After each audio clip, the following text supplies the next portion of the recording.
You're tuned in to Horror Slop, where the stories are rotting, truth is twisted, and sleep, forget about it. Yeah, welcome to the pit. It's gross, it's creepy, and honestly, it's kind of my vibe. Hope you like nightmares, because tonight's tale, it slithers. Straight from the darkest corners of Reddit. Real stories, real fear, and just enough blood to stain your soul. So at least grab your bed sheets, so grab a flashlight, and maybe a therapist. This is Horror Slop.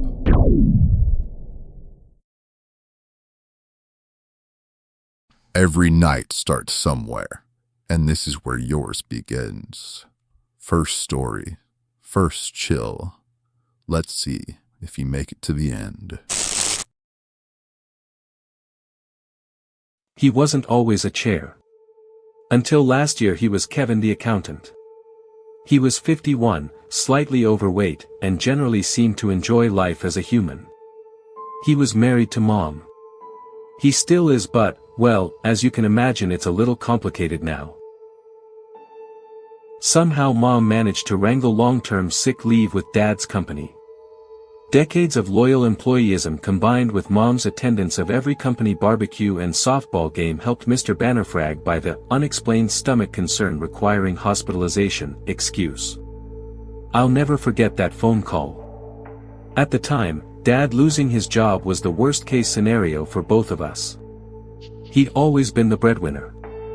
Neither of us could support ourselves without him. We'd lose the house in under a year. Dad didn't seem too perturbed by Mom's frantic pacing, or the lies she wormed through the phone to Mr. Bannerfrag. He just stared at the wall serenely, hovering his butt half a foot from the carpet, balancing with his legs bent and his hands flat on the ground behind him. That night I fell asleep listening to Mom yelling at Dad. He never yelled back. His shoulders, and the arms attached to them, descended lower and lower. They found their final resting place at Dad's pelvis, sat squarely behind his rigid legs. The chest area they'd left behind had its own problems. Day by day Dad's neck retracted further inwards. It didn't stop when his jaw met collarbone, either. It pulled Dad's head deep into his ribcage. His face flattened as the skull supporting it sank, forcing his eyes to point in opposite directions. Eventually, they slid down to where his nipples once lay, resting glassy and vacant on his pecs. The change wasn't quick enough to break his jaw though. Instead, it bent outward, its hinges spreading wide across Dad's broad chest. Each morning I'd find Mom sobbing over a fresh unnecessary piece of himself he'd discarded. Hair, ears, nose, his thingy, all of them flaked off and crumbled to dust in her hands. Don't cry. I am Chair, always was Chair, happy as Chair. Sadly I still don't know why or how Dad became a chair. I didn't post any photos, you see. Mom wouldn't let me, didn't want the embarrassment. Wanted to keep Dad's dignity intact. Thing is, I agreed with her and kind of still do. I'm glad I didn't go to the socials with pics of Dad at various stages of his journey. The temptation was there to see if anyone could help. Nobody could have though, could they? Dad would have become just another internet circus freak. I've done enough research and digging over the months to know that whatever happened to Dad, he's the only one. Thing is, I get it now. Dad was right. He was chair.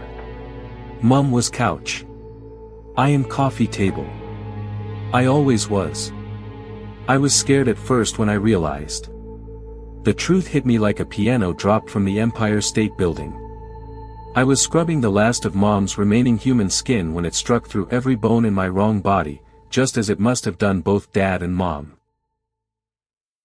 Unlike blissfully accepting Dad, and weeping resigning Mom, I fought it for a few days.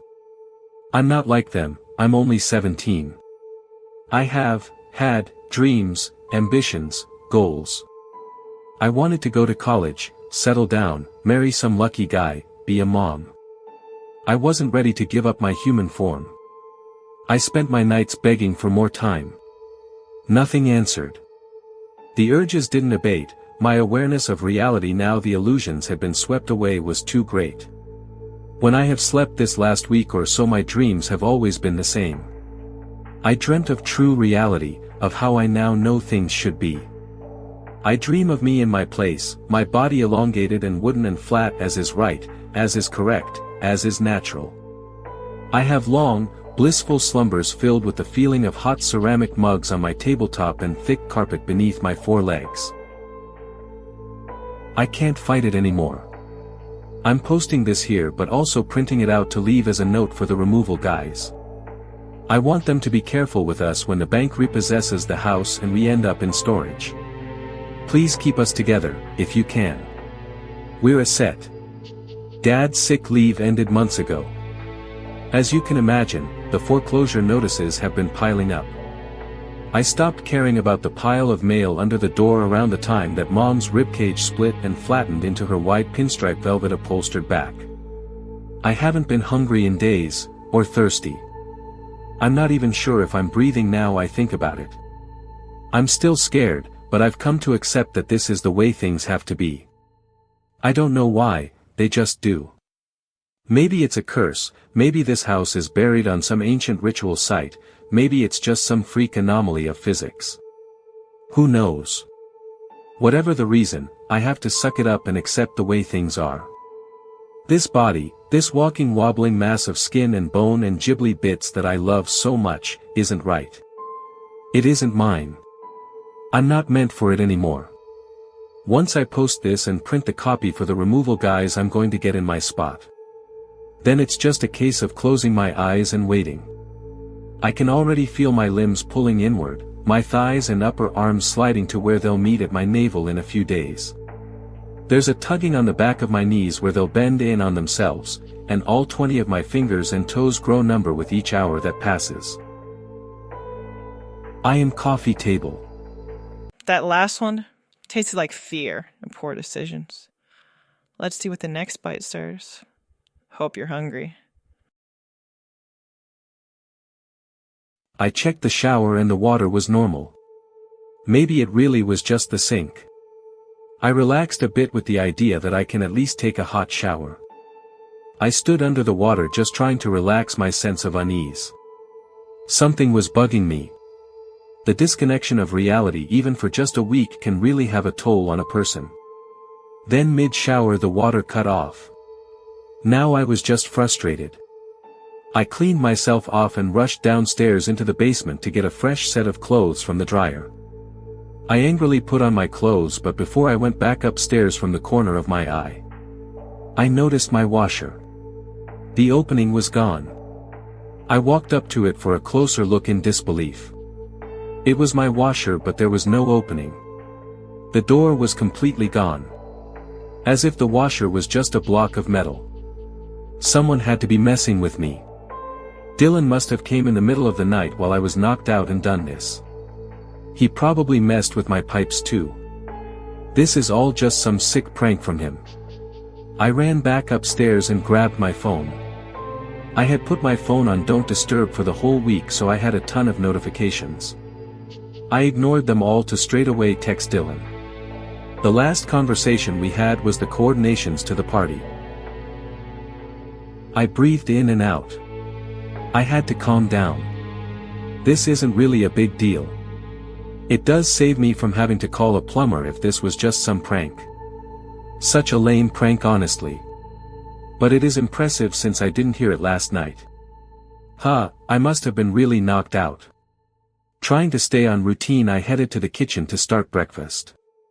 I placed the pot for coffee and got the eggs out of the fridge. I needed some background noise, so I headed to the living room to turn on the TV to listen to the news of the day. When I turned it on, I was met with static. I switched through channels and was met with nothing. If it wasn't static, it would just be a black screen. What the hell is going on? Was this part of Dylan's prank? I decided to just use my phone. I went on YouTube and looked up my favorite podcast. But when I did, I was just met with the spinning wheel of death. I had Wi-Fi bars. What was going on? I clicked to text Dylan. I checked and both text messages were sent. So at least those are going through. I clicked to text Lisa next to answer her messages. Hey, it was nice meeting you at the party. Are you free this week?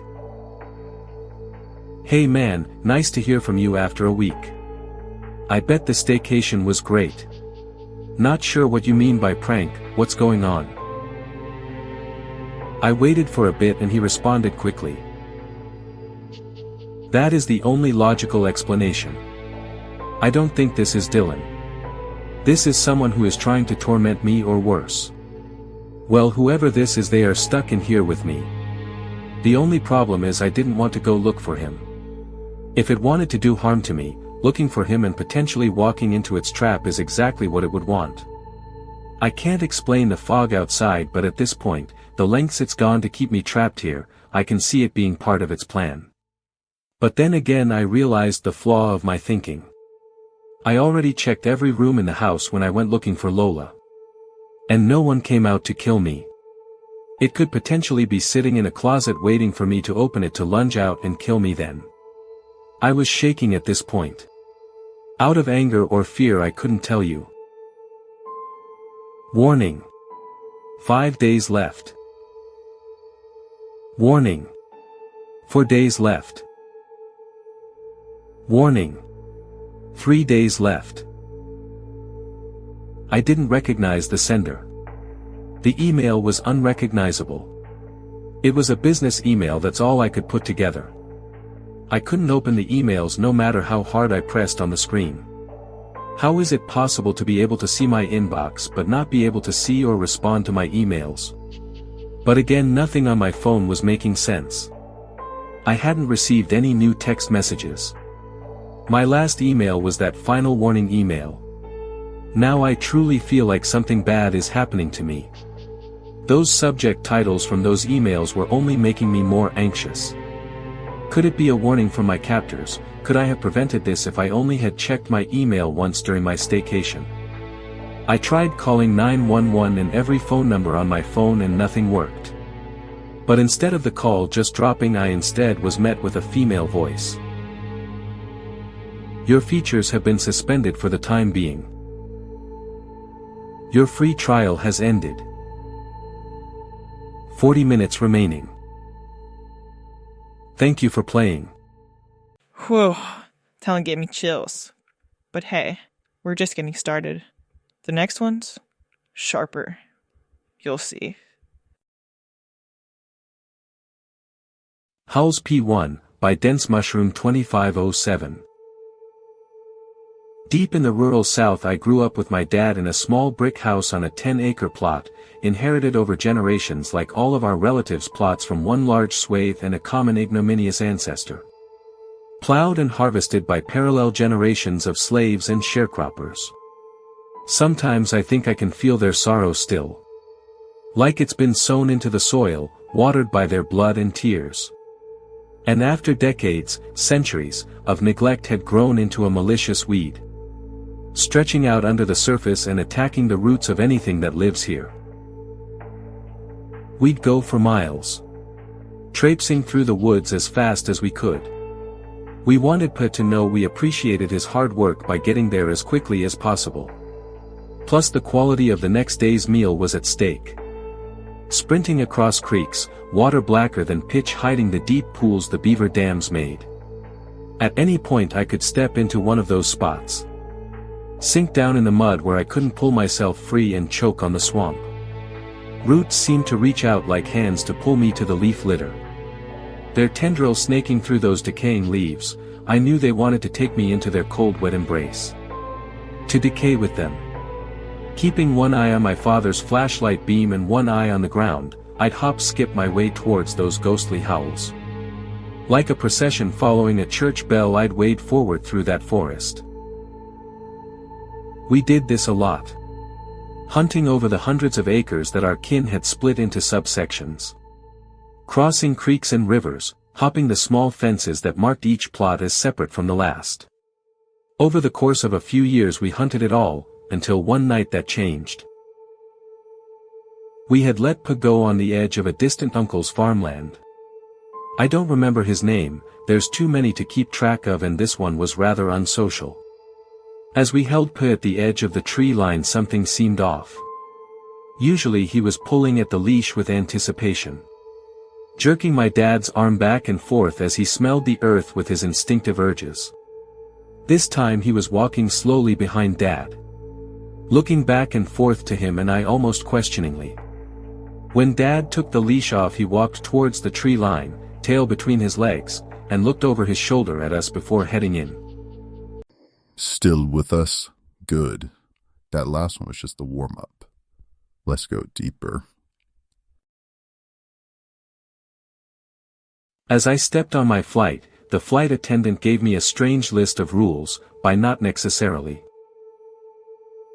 Can I check your ticket, please? Once I settled down in my seat, I removed the folded sheet of paper from my ticket and placed the ticket in my bag. Upon unfolding the sheet of paper, I realized it was a handwritten note. The handwriting seemed rushed. I've transcribed the note from memory here. Rules for surviving this flight. 1. Do not speak of this sheet to any passenger. You are the only human on this flight. 2. Check the time on your phone after reading this sheet. All rules will apply based on the time of your phone. 3. During the first hour of the flight, do not talk to anyone. People may try to talk to you but ignore them completely. 4. During the second hour of the flight, you may start talking again, but if anyone mentions the window, do not look outside the window in any circumstances. 5. If you hear a child crying in the cabin, immediately run to the bathroom. 6. If the screen of your entertainment console suddenly goes black, immediately look away and do not stare at it. 7. During the third hour of the flight, the captain will make an announcement. Follow the instructions. 8. During the fourth hour of the flight, do not sit in your seat. 9. If you make it past the fourth hour, you will need to spend the rest of the flight evading the chaser. You will know who the chaser is when you see them. 10. The captain will make an announcement of the plane landing. As soon as you hear this announcement, push your way to the exit door and open it. 11. You will find that the outside is simply a black void. Jump into it without hesitation. I reread the rules again while chuckling. Did they give one of these to every passenger, or was I somehow randomly chosen for this prank? I checked the time on my phone just to humor the list. So this would be the first hour of the flight. Suddenly a young man walked over to my seat and sat right beside me. I gave him a casual side glance and saw that he was carrying what looked to be a laptop bag. Great, I thought, he'll work on whatever he's doing and leave me alone for the flight. The man didn't even bother to exchange a single word with me as he settled down in his seat and put on his seatbelt. He stared straight ahead and completely avoided me. I let him be and started to fiddle with my flight console. Some people just like to be left alone, I guess. Maybe it was his eyes. A little too big, the pupils abnormally dilated.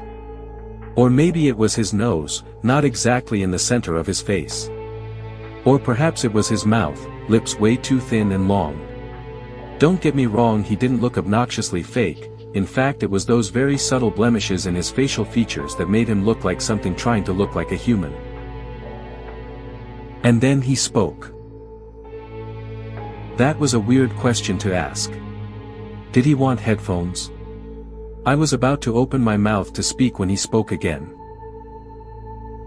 He had a photo of me on his screen. That's it. Nothing else, just a full-screen photo of me. Before I could process that properly, I looked over at his keyboard and noticed that it wasn't a standard keyboard. In fact, it really wouldn't even count as a keyboard. It was made up of oddly shaped keys, all marked with strange letters that I doubt existed. In under a second, everyone in the cabin snapped their heads around until they were staring directly at me. Their faces, they all looked wrong. Inhuman. Something's still listening, and it wants more. Next story. Just don't say its name.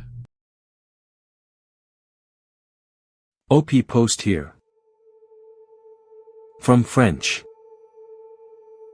Heaven is a lie, heaven is slavery to a God who controls those, there is no fun, no pleasure, only worshipping a cruel being. The angels try to kill themselves daily, but he won't let them. Satan rewards followers with pleasures or power in hell.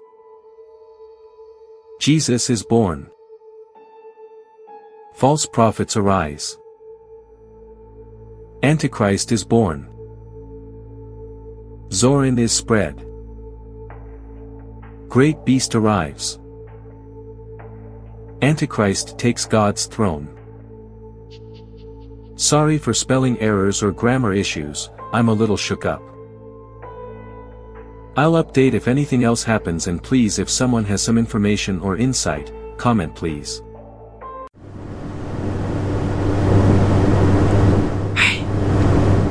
You feel that? That weird pressure in the room? Yeah, that's the algorithm. It knows you're watching, and it gets real cranky when you don't feed it. A simple ritual helps. Click the little thumbs up, tap subscribe, say its name 3 times into your phone mic. Kidding, probably. Engagement appeases the darkness. You know what to do. Good, human. Now, back to the horror. I'm a janitor, and I accidentally participated in the Harvard wormhole experiment, binds Lewis. They gave me $1 million to keep my trap shut, and I did, for 15 years. But last night I was making the rounds, and I saw the professor again. I had a heart attack 3 years back, and I tell you, when I saw him standing there in front of room 204, I felt another one coming on. He turned and smiled, and it was like he hadn't aged a day in 15 years. "Hey there, Chief," he said, and that was it. I dropped my clipboard on the ground and hightailed it out of there, never looking back. / They call me an assistant supervisor of maintenance, but really I'm a janitor and always have been. You might wonder why I'm still at it after getting that $1 million. That dough is for Junior, so he doesn't have to go through the same shit that I did. The night this happened, I was assigned to the Astrophysics Center, a bit northwest of the main Harvard campus. Until that night, this was always my favorite beat. I mean, God help you if you wound up at one of the biology labs. Those goddamn dead, cut open animals all over the place used to give me nightmares. And really, thinking back, I'd take those nightmares of mutilated and scattered organs any night over the stuff that has haunted me ever since. How'd you like to make $1,000, Chief? An hour's work at most. Easy money. Does that sound good to you? The man laughed.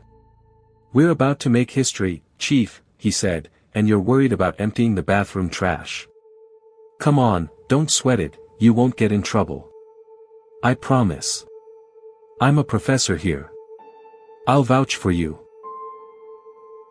There were 4 kids there, students, I guessed, sitting in a row of chairs along one wall.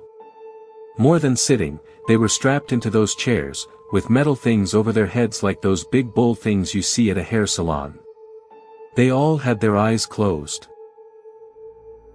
I looked to where he was pointing, at a big red lever attached to a giant, whirring machine that was hooked up to the metal bowls over the students' heads. "But won't you be trapped on the other side of the wormhole?" I asked. Not that I had the slightest idea about what the hell was going on. "And if it's the second?" "I see that you have some reservations," said the professor. "I assure you that your only job is to pull that lever after 30 minutes. That's it, Chief. We'll take care of the rest. And anything that happens isn't on you. The documentation is quite in order." He tapped a folder that was sitting on the circular table. "And here, I'll write you a check now, before we proceed." "Hey now," I said, taking a step towards the machine. "They are quite fine," said the professor. "I assure you." "Remember, Chief," shouted the professor, with a wild look on his face. 30 minutes exactly. Then he stepped into the thing and was gone. // At first my mind was a mess, staring at that whooshing black hole, that seemed hungry to suck everything in. I looked at the kids hooked up to the machine, their eyes rolled back, white holes, I guess they looked like, their jaws grinding away like crazy. It was too much to make sense of. Not a prank like we used to do as kids, setting dog's head on somebody's front steps and all that idiocy. I mean a prank like the sophisticated college folk do, where they tell you something's going on but the whole point is to just observe your reaction. A psychological experiment. Probably cameras in here watching me right now. See what I do. I saw a trickle of blood come down from one of the kids' nose. I leaned down to look at him closely. He was shaking a little bit, all over. If I throw that lever, this will all probably stop. Maybe that was the test. I had to decide between trapping the professor in the black hole and saving the kids hooked up to the machines. None of it was real of course, but they didn't know that I knew that. 10 minutes to go. If it wasn't real, it was a hell of a trick. Where did the professor go, if not through that black hole? I thought about touching it, but whenever I got close, I was filled with total terror. It sure seemed real. Like it really took you someplace far, far away from here. I walked over to the table and picked up the folder that was there. Just like the professor had said, the first page was instructions to shut down the machine and destroy it if he didn't return within 30 minutes. I flipped that page over, and the next one had a photograph of one of the students. I read what it said. It was a consent form. I, Jackson Stewart, acknowledge the possibility of my imminent death if I participate in this experiment. I am prepared to give my life to science. I flipped that page, and there were 3 more just like it. Now, I'm no lawyer, but there was no way in hell that this experiment was legal, if it was real, even with those consent forms. So it probably wasn't real. And if it was? Then the professor lied to me. He had said that the kids were fine. This folder was telling me something else. 2 minutes to go. 30 seconds. I walked over to the machine and put my hand on the lever. God damn it, why is he cutting it so close? I watched the seconds tick by, and I didn't know if I could do it. I didn't know if I could risk trapping the professor wherever the hell he had gone off to. 5 seconds. My hand was shaking. 4 seconds. Sweat was pouring down my face, dripping into my eyes. 3 seconds. One of the students started to moan. The one that I saw was named Jackson in the folder. 2 seconds. Oh God, oh God, oh God. 1 second. Jackson started to shake. 0 seconds. Shit. I snapped my neck around to see the professor's head sticking out of the black hole. I'm almost through. A second kid started to shake. 2 things happened after that, at the exact same time. I heard a wet popping sound, and I watched as the wormhole disappeared, as though it was never there. But I had never pulled the lever. I hunched over and puked. It was weird, but my first thought was, what a mess I'll have to clean up later. I don't know. I guess my mind had sort of shut down and I was going on autopilot. I was the janitor. I cleaned up messes. That was all I knew. Then it hit me, the reality of what had happened. You son of a bitch. I yelled. You told me those kids would be okay. It's okay, I said. Shoo, it's okay, it's all over. I'm working on it, kid, I said, fumbling at the straps. They were on tight. The third kid woke up. It's here, she said. It made it through. Everything's okay now, I said. Your friend didn't make it, I'm afraid, but it's over. I'll make sure the professor pays for what he did to you and your friends. The first kid was still screaming at the top of her lungs. Get us out of here, shouted the second kid again. What? Of course it is, I said. What I saw when I turned to look at the professor will haunt me forever. The professor's mouth was twisting around at odd angles, like something was moving the lower half of his jaw randomly, or like he was trying to get a hair out of his mouth that kept jumping around. The veins on his neck bulged, then sunk back down, then bulged again, so that they were thick as ropes. His wrists were rotating in ways they weren't supposed to rotate, as his arms flailed around wildly. I took a glance at the professor, and that's when the first bone burst out of his chest, through his suit. I call it a bone, but it was pure black, and dripping with green slime. As for me, said the third kid, I do not believe that there is a God. Not after what I have seen. The second kid was free and made a run for it. I scooted over to the third kid, but watched as the professor reached out an arm and grabbed the second kid by the top of his head. The professor gave one quick twist and let go. I heard a terrible snap and the kid slumped to the ground, dead.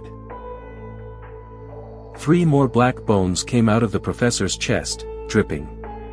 He laughed and bent down to the first kid, who was still screaming, as bones began to poke out of his back, like a fucking stegosaurus from hell. What is that thing? I asked, as I fumbled at the straps of the last kid. It comes from a terrible place. A place where there is nothing save pain.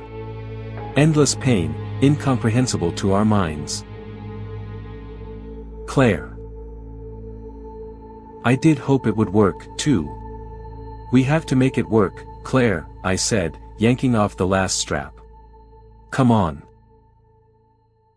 I took a wild stab at the professor's neck, and connected. I kept running with Claire, leaving the knife stuck in the professor's neck, and made it to the door. I had my hand around the knob when I felt Claire pulling away from me. I looked back, helpless, as I saw the professor reach long black claws into her gut. I threw the door open and left her there. Good God, I left her there. / I made it outside the lab building somehow. I don't remember how. My mind just sort of shut down as I ran like hell, I guess. I did have the presence to go around and lock all of the doors from the outside. Then I got on the radio to campus security. The front doors started to rattle, and I heard the Godawful shriek again. This is the janitor, right? Said a different voice on the other end of the walkie. Is this a joke? The wormhole experiment? Have you been drinking? 10-4. / How much? Somebody's gotta clean up the shit, I said. Fine, of course. And one more thing. And what's that? Asked the man. I want to know that this will never happen again. I want you to blow all of that shit up, and burn all of the notes. Of course, said the man. / The police don't believe me. I've sent a dozen emails to Lawrence Summers' assistants. I've called every number that I've found listed for him. I haven't heard anything back. I don't know who else to turn to. I'm afraid the professor is going to open the wormhole again. And I'm afraid this time, he might bring his friends back with him. Still here? Aw, look at you. Brave little meatbag. Too late to back down now. Next story's already watching. I came to this house seeking refuge, looking for somewhere to hide from myself. The townspeople warned me, their eyes flickering with unspoken fears. They spoke in hushed voices about the place, a crumbling relic haunted by darkness, by acts too sordid and terrible to name. But I needed to escape my world, and this forsaken house, with its decaying walls and twisted history, seemed like the only answer. I began to carve into it, my trembling hands clutching a rusted knife I found in the attic, scraping and slicing at the slick, pulsating surface. I wanted to shape it, bottle its grotesquerie into art, into something beautiful I could control. But the flesh refused. It responded with pain and lust, twitching violently as I cut, seeping a thick, dark ichor that smelled of rotten meat and something else, something indescribable, primal, and sickening. Every incision seemed to make it more alive. It grew and rippled with a sickening energy, tendrils of malformed skin stretching to touch my flesh, brushing softly against my arms and neck. I could feel it beneath my skin now, a crawling, writhing presence, whispering promises. Are they promises? Of power, of surrender, of becoming one with its obscene beauty. The more I tried to fight it, the more I realized, this wasn't an ordinary infestation. It was ancient. It was alive with a will of its own, born from centuries of human sins, killing, raping, murdering, all soaked into its putrid essence. It feeds on the desire and guilt of those who enter there, growing stronger with every secret they hide, every shame they conceal. Sometimes, I catch glimpses of the past, shadowy memories of people who lived and suffered here swallowed by the living flesh. They are now part of its obscene tapestry, eternally trapped in orgies of violence and desire. I see them in my nightmares, hunched, screaming, clawing at the flesh that claims them, only to dissolve into their own decay. Every night, I hear the whispers clearer, more insistent. They tell me I belong to the house now, a piece of its sick gallery. I feel the flesh crawling under my skin, eager to seep into my bones, to replace what's left of me with its hideous beauty. I am terrified I will never break free, and yet, I find myself addicted to the sickness of it, hypnotized by the grotesque allure. You're still tuned to Horror Slop. Frequency unknown. Stories endless. Let's spin the next nightmare. Having a Guardian Angel Isn't All It's Cracked Up to Be, by Namas39. I was so young at the time, I couldn't understand what I was looking at first. It didn't seem real. His skin was so smooth and pallid and white, it didn't seem like it ever could have belonged to a living thing. And his eyes. He had these smooth, foggy eyes, like glass stained with dust, staring off into the distance at nothing in particular. Like a doll's eyes. So I walked up to the assistant director, tugged at her skirt, and told her that someone had made a strange doll in Grant's likeness. They asked me, in veiled language, if I saw the person who had killed him, and I told them I hadn't. But I was lying, of course. For as they were leading me out of the building, I just so happened to glance up at the group home's roof, and caught the faintest trace of a silhouette stood by the chimney, backlit by an instant's flash of lightning. It was the figure of a woman, her hands clasped over her chest, and a pair of wings folded behind her back.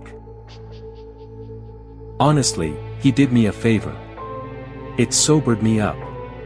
Showed me that I wasn't the hot shit I thought I was, and that the way I was living my life was going to come around and bite me in the end.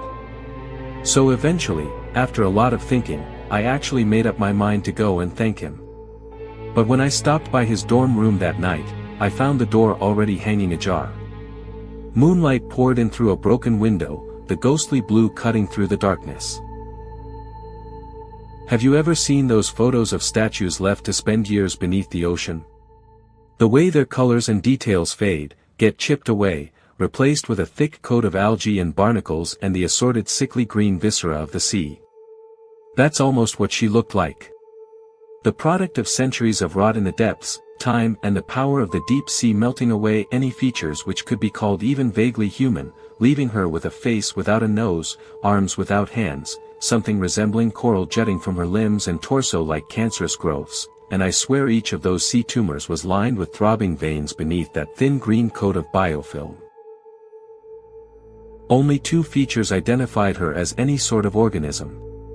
One was her mouth, which hung open in an almost comical manner, as if she were perpetually slack-jawed and stupefied, but really, I'm sure that whatever muscles held her lower jaw up had simply long rotted away.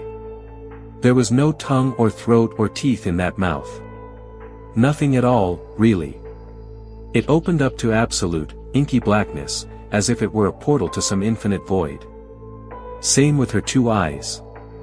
Perhaps they had once been detailed, but all but her pupils had been washed away, leaving a pair of tiny black pinprick eyes staring out of a perfectly smooth face. Her jaws didn't move an inch as she spoke. It was a deep, low sort of voice, as if her vocal cords were solid stone blocks that had been neglected for untold eons, finally being propelled to life, shaking off dust and cobwebs as they slowly ground against each other. He hurt you. And then the thing unfurled its immense wings, took off into the night sky, and disappeared. The cops were suspicious, but let me off in the end. After all, how could they prove I did it? No high schooler could have done that. It would have taken a world-class surgeon to hollow out someone the way she did. But they didn't need to punish me. I could punish myself just fine. I hermited away for a long time, never daring to leave my room on those few days I even left my bed. I felt like I could always hear Ethan's voice in the back of my head. "This is all your fault," it kept saying. "You must have sicked her on me. You were so mad you lost. You were always such a coward." I would have kept spiraling had I not eventually ended up in a psych ward. There, I met the psychologist who saved my life. She taught me that my guardian angel was just an instance of stress-induced psychosis. I'd found those two murdered in ways my mind could not square, and so it sort of filled in the blanks. Created a single malevolent I could blame it all on because, horrifying as it was better than reckoning with the absolute random, meaningless chaos of the universe. For a time, I actually got my life together. I got into college. I studied theology.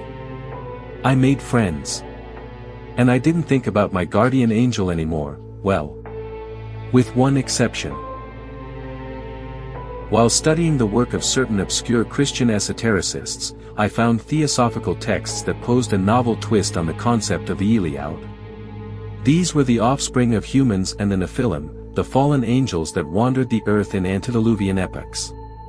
These texts immediately enchanted me, for his description of the Iliad precisely matched my memories of my guardian angel. He framed it not as a blessing, but a curse. A congenital disease, almost. Despised by God for being the product of an unnatural coupling, the Iliad were doomed to feel all of his blessings slip away, their ability to move as their bones and flesh hardened like stone, their sanity as they were left paralyzed, unable to die, for unspeakable eternities. The section ended with a theatric flair, S. Is that what's happened to her? Spending that eternity feeling her skin turn to stone, a prisoner within her own body. For the first time, I felt a flash of pity for my old guardian angel. But I quickly brushed it aside.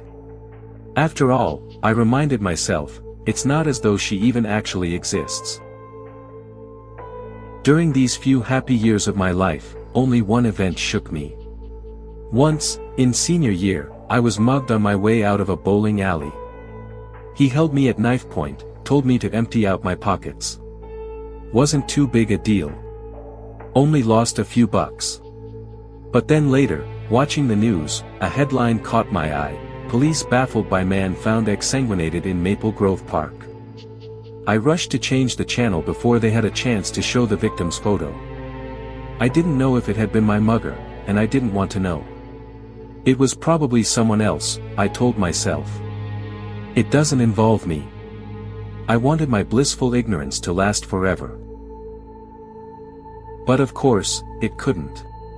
Nothing lasts forever. Or, at least, almost nothing. I mean, it was a hot Pennsylvania summer. The nighttime air should be filled with the absolute cacophony of crickets and katydids, not to mention wood frogs and owls and whatever else lurked in the night. But there was nothing. Besides Gracie's timid footsteps, the line was utterly silent. As if the entire forest behind our house was holding its breath. That put the hair on the back of my neck on end, and for a moment, I almost started begging her to go back inside. But I didn't. I thought it would come off as, I don't know, childish. It's a mistake that will haunt me for the rest of my life. Suddenly, there was another noise. The sound of something shifting about inside of the garbage bin, that familiar scratching of something rooting about within, digging through old bags. So it had just been a raccoon after all. I suppose that should have soothed me, but it didn't. I was still on edge as I listened to her shout into the night, trying to make enough noise to scare the little critter away. Nothing worked. So slowly, hesitantly, that scuttering noise grew louder and louder as she slowly approached the bin. And then, the instant she peeked over the edge, the entire line went silent. I even had to glance at my phone to make sure she hadn't hung up on me. I strained my ears for the slightest hint of sound, asking her what was going on. There must have been more terror in my voice than I'd intended, as she was giggling when she finally answered. Nothing. Nothing, it's all right. There wasn't even a raccoon in here. It must have been nothing. For a moment, I was overcome by relief. And then she said something else. Heh. Baby, I don't mean to pry into your business, but you have some weird hobbies. I paused. What? Suddenly, I felt so terribly, horribly cold. It felt like ice was flooding through my veins. I stood up from the bench in an instant, without even thinking of it, struggling to keep a good grip on the phone with my shaking hands. Honey. Get back into the house, I said, trying desperately to keep my voice from breaking. Did you hear me? Get back in the house and lock the doors, okay? Poor Gracie seemed baffled. She backed a couple of steps away from the garbage bin, her tone brimming with fear and confusion in equal measures. What? What are you talking about, baby? You're scaring. The thing had chased her into the house. I stood there, staring into the ajar back door which seemed to open up into nothing but absolute blackness, as if it were the same void I'd seen in the creature's eyes. I was shaking like a child as I stepped slowly closer, stupidly calling out her name into the dark. Were it for anybody else but Gracie, there was no way in hell I ever would have stepped through that door. It was only then, when I laid eyes on it in the living room, that I realized how massive the thing truly was. It had to hunch over such that its head wouldn't brush against the ceiling, and Gracie's body looked like a doll as it hung limp in one of its hands, flopping about with its movements. It turned, slowly, to face me, staring me down with those beady little slits that were eyes, somehow blacker than the darkness all around them. And from its mouth jutted, a proboscis. A veiny, fleshy red tube, like a butterfly's or a mosquito's, but about the length and girth of a man's arm. It had punched a fist-sized hole in Gracie's neck, her head lolled to the side at an unnatural angle, leaving the appendage barely visible under the curtain of her long black hair. The proboscis visibly bulged round and taut for a moment with each fresh gulp of blood and viscera, each time releasing that horrible SHLLLH, SHLLLH, SHLLLH. And each drop of blood seemed to revitalize it, restoring movement to its stony body like grease being poured upon the inner workings of a rotting, rusty machine. I went charging at it, pounding my fists against its rotten, ancient chest, even if the blows hurt me more than it. I was screaming at it until my throat felt torn to ribbons, asking why it couldn't just leave me alone, why it had to do this. And in response, it dropped Gracie's body limply to the floor, and reached its immense arms around me, as if to cradle me against its chest. Its voice lowered to a whisper. That stole the breath from my lungs, and the fire from my belly. I just stood there, stunned into silence, as it wrapped me in its hug, cradling me against its cool, solid body. And then those wings unfolded once more, and it took off again into the night. I guess it was taking some time to set in. She wasn't the Eliaud. I was. I apologize if I've made any errors in writing out this account. Truth is, it's just gotten so hard to type. Over the years, my joints have become more rigid and inflexible, my fingers impossible to bend, my skin hardening and becoming impliable. Bit by bit, day by day, I've come to feel more and more like a prisoner in my own body. It won't be long until I've lost the ability to move completely. Alright, quick break before our next story. Let's check in with our resident spooky dude. Hey, you ever smile, or is your face just stuck that way? I smiled once.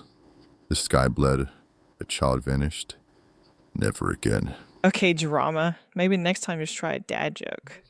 Knock knock. They never made it to the door. Wow. Fine, stay moody. Anyways, back to the darkness. This next one's got teeth. Maybe this is why when I grew up I always need someone giving me a pat on the back. If I'm not getting a compliment about how I look or how well I did at work, I'm gonna assume I did something wrong or I had a piece of lettuce stuck in my teeth all day. This hasn't always worked out for me. I'm a keeper, but I can also be a sucker. Like what's been happening with my boss. I never wanted to be the other woman. I just wanted to be loved. And being around Jonathan, working late nights just to have a moment to talk with him, having drinks after work, the inevitable happened. He kissed me after a few too many beers, and we ended up going back to my place. We slept together. Of course I swallowed the lump in my throat whenever I saw Mariana coming to visit her husband. My lover. Of course I ignored how I was the choice topic of office gossip, how the guys smirked and the other women gave me the side eye and the cold shoulder. Of course I listened when Jonathan said he was going to leave her soon. He just needed to make sure he didn't hurt her. It hit me like a semi-truck when I read his status about enjoying their 15 years together and couldn't wait to see what the next 15 will bring. I cried. I drank a lot of wine. And then I asked him to come to my apartment. That we needed to talk. Either pick me or stay with your wife. Else I'll call her and let her know the truth. Man, you should have seen the look on his face when I came into work today. I was at my desk by the time he came in. He looked like hell, understandably, he just killed a woman 2 days before. But he froze in his steps when he saw me sitting at my desk, tip-tapping away on my keyboard while scheduling another appointment later that week. Oh, that felt so good. Watching him be the one to run in fear. Was he doubting his memory? Was he trying to convince himself that he'd just had a really bad dream? I clocked out after that, complaining about a cold. It had been passed all around the office. But I didn't go to my home. Oh sure, sweetheart. The kids are at school, won't be back for a few more hours. Are you all right? Your voice sounds a bit raspy. I'll be fine. I shook my head. No, I figured that ended when he about took my head off with a wine bottle, I said. My neck is a sight right now, all purple and black and covered in decaying, cut up flesh. I can't even imagine how the smell must be to someone not used to it. The putrefaction had spread down to my chest, which I showed her by unbuttoning my blouse. I'd had to start tearing my skin off to get any sort of relief. You can't imagine how horrid the itching gets when your flesh starts rotting off the bone with your skin holding it all in. I even removed my gloves to show off the pus-filled sores and bubbles forming in my wrists and fingers. No, I shook my head. This just happens sometimes. I'm surprised it happened after your husband killed me. I thought I was a goner. But then I woke up with my body falling apart. Maybe I was due for a shedding. Maybe this just happens when I get hurt real bad, I dunno. He beat me with a wine bottle, Mariana. I pulled the bloody shards out of my purse. And then when it broke, he stabbed me in the neck. All because I told him the affair was over. I toned up my blouse, but I left the scarf on my lap. It'll take me a few weeks to really come back together, but my daddy told me of a way to help me heal faster. His sister was like me. Fell apart, rotted like a corpse, and then looked just as pretty as ever in a few days. It took longer though, much longer, before she started working as a mortician. She says I'm a real keeper. Sleeping yet? Didn't think so. Next story's up. And yeah, it's worse. You're welcome. The title basically says it all. If you're wondering who they are, well, that's the strange part. It's your family, or roommate, or whatever. I've never heard of this happening before, so I'm not sure what I can really do about it. Other than pretend I'm sleeping, of course. That's the only thing that really seems to keep them docile. Let me explain what's been happening in a little more detail. This has been going on for the past 3 nights now. I didn't really think much of it the first night. Because I honestly thought my family was pulling some prank on me. That is until last night, when I was attacked by my wife. Kelsey. I groggily called out. I could see all 3 shadows twitch at the sound of my voice. Like they were startled. Kels. I called a little louder. This time a shiver was sent down my spine as all 3 heads of the shadows looked in my direction. What the fuck? I whispered to myself, tossing the blankets off from me as I got up to investigate.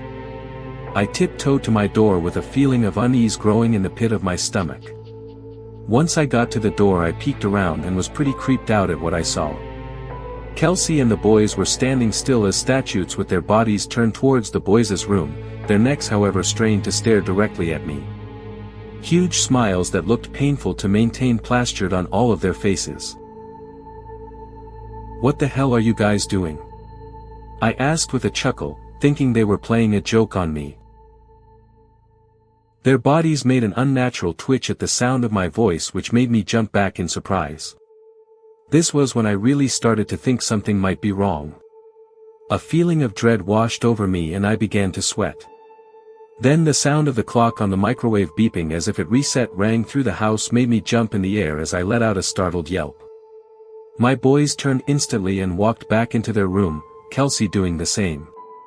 Her smile disappeared and she walked by me like a zombie and crawled back in bed, snoring as if she were sleeping the whole time. Confused as hell, I walked back to my side of the bed and checked the time on my phone. What the? I said to myself as I noticed the time. The next morning I woke up and everything was back to normal. I could hear the boys playing in the living room and smelled bacon and eggs as Kelsey cooked breakfast. I got up and walked out with a smile as I remembered their little joke from the night before. They all stared at me with a confused look on their faces. Huh? My wife finally said. Last night? All of you standing in the hallway smiling at me. Gotta admit it was a good one, creeped me out a little bit. I said, shaking my head. My whole family was looking at me like I was a nut job. Then simultaneously they all started shouting it wasn't funny and that I was scaring them. I was bewildered. I didn't know if they were still in on the joke or if somehow they had all been sleepwalking. That wouldn't explain the time though. I turned and walked back into the room more confused than ever. I knew I wasn't dreaming. Were they this serious about their little prank or did they really not remember? Either way, I figured I'd settle it that night. I'd simply record them with my phone if they tried it again, that'd ruin their little joke pretty quick. I got up once again and tiptoed to the door. I peeked my head around and had to cover my mouth to stifle a yelp. Kelsey and the boys were standing facing me directly this time, only somehow their smiles even bigger than before. Now that they were a good 5 feet closer, I could see just how wide open and bloodshot their eyes were. "I know you're not asleep," she whispered so fast I barely made out what she said. Just then the beeping of the microwave filled the house and the TV resumed. I heard the sound of soft footsteps leave the room as the boys went back to their rooms, followed by pressure next to me in bed as Kelsey climbed back under the covers. I quickly grabbed my phone and checked the time, 1:10 a.m. This didn't make any fucking sense. Need a break? Too bad. These stories don't wait, and neither do we. Next one's worse. In the best way. I'm not the type to stand out. I'm the kind of person who can disappear for months without anyone truly wondering where I went. I have friends, real ones. Ones who care. Ones who keep trying to drag me back out into the world. But I don't like the world. I like my apartment. My bubble. It's safe. It's quiet. It doesn't judge me. My friends had been pushing harder than usual. Maybe they sensed something. Maybe they saw through the persona I wear when I occasionally answer their texts. I must have let my defenses down for a moment, because I said yes. A week from now. Dinner. One night. Just a short trip out of isolation. I regretted it immediately. I avoided eye contact and made a slow, awkward shuffle to the elevator. Every part of me screamed to turn around, lock the door, disappear. But I didn't. I pressed the button. The elevator opened like it was waiting to swallow me whole. I stepped inside, still trembling. The panel stared back, bland and metallic. I hit the lobby button and the doors closed. Then everything changed. A violent jolt shook the elevator. The lights flickered, rapidly strobing like lightning trapped inside the walls. The shaking got worse, like the elevator was resisting gravity. I stumbled, grasped for the emergency button, but it wasn't there. Or rather, it was, translucent. Unreal. Like a desert mirage pretending to be solid. Only one button was left. Glossy. Unlabeled. It practically pulsed under the dim light. I didn't want to touch it, but I had no other choice. I pressed it. Instantly, the shaking stopped. The lights snapped off, plunging me into suffocating darkness. Silence wrapped around me, thicker than air. I slumped to the floor. Then, the lights came back, soft, strange, dimmer than before. And the elevator began descending again. Smooth. Silent. Unnatural. My phone was gone, as if the elevator didn't want me to have it. The panel had changed again. No longer hazy or flickering, it looked solid now. But still, one button. Still no label. And I realized, with a sinking horror, that I no longer had the tiniest bit of control that I had before. Wherever I was going, it wasn't dinner. It wasn't back to my apartment. It wasn't anywhere I recognized. No ding. No announcement. Just a soft metallic breath, like something exhaling through the cracks in reality. The doors parted. It was a wasteland. The air glistened with a sickly haze that bent light in unnatural ways, warping the horizon like a wave. A scorched sky hung overhead, low and oppressive, painted in shades of nuclear dusk, deep amber bleeding into toxic moss. The ground was fractured, veined with glowing fissures that pulsed rhythmically, like the earth itself was living. I had to make a decision. After what felt like an eternity, I stepped out, against every instinct I had. The silence was violent. No birds. No wind. No signs of life, but somehow, I felt watched. Like the land itself had eyes, buried somewhere under the cracked soil.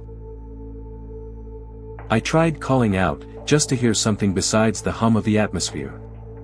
My voice came out strange, muted, swallowed instantly, like the place didn't want sound. A groan. A massive, heavy exhale from something far off in the distance. Something alive. The sound rolled across the wasteland like thunder wrapped in breathing. I dropped to the ground and waited. Far across the glowing ravine, a shadow moved. It was big, no, enormous. Something primal and wrong. Its outline shimmered as if reality couldn't decide what shape it should be. It had legs, maybe. Or arms. Or too many of both. I couldn't tell if it was walking or dragging itself, but every time it moved, the ground beneath it recoiled. I felt it in my bones. I wanted to lay down in a fetal position and disappear, but staying meant being found. And I didn't want to know what happens when it finds someone. I scrambled behind a chunk of rebar, my breath hitching. My throat felt scorched just from being in the air. I scanned for shelter, or anything resembling a way out. It stood out like a relic from my world, surrounded by twisted terrain like an island of normalcy in a sea of decay. But it was far. Too far. And between me and it, was the creature. I don't know how long I waited. Time didn't feel real here. But eventually, it turned. It moved in another direction, slow and groaning, like it had somewhere to be, or maybe it didn't care anymore. I ran. Every step felt like it weighed 100 pounds. The air tasted metallic. The land shifted beneath me, like it was trying to make me trip. But I reached the elevator. It was just standing there.